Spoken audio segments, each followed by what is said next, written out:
Barkamu da wannan lokaci, barkamu da sake kasancewa a cikin bidiyo na farko da zamu gabatar muku da abubuwan al'ajabi ta kan wannan YouTube channel wato AMWH. Akan abin da zamu yi magana shi akan al'ajabi wannan lokaci shine bacci. Hakika kowa ya san cewa bacci abu ne da mutum yake yi domin hutar da jikinsa da kuma ƙwaƙwalwarsa.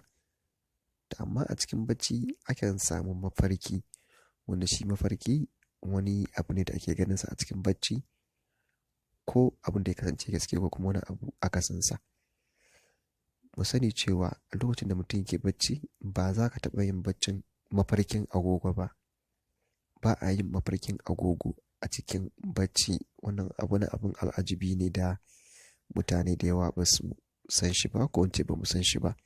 Sannan duk fuskar da ka gani a cikin mafarki to ka sani cewa ka taɓa ganinta a ido biyu, wanda ƙwaƙwalwarka take ɗauka, take yin wato wani kamar recording, take ajiye shi.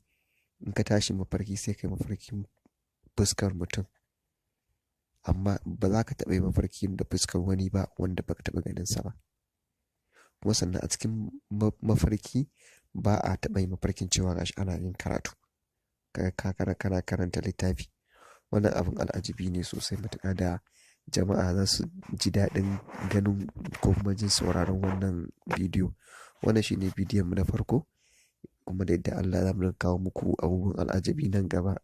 Za mu ƙara wato ainihin ƙayata yadda bidiyon zai kasance domin kawo muku wasu abubuwan al'ajabi. Mai yiwuwa mun kawo muku abubuwan al'ajabi kamar guda 5 kowane bidiyo da kuma hotunansu.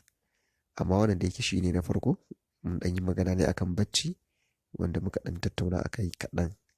Na gode. Sai ku danna mana alamar subscription da kuma alamar ƙararrawa idan bidiyon nan ya burge ku.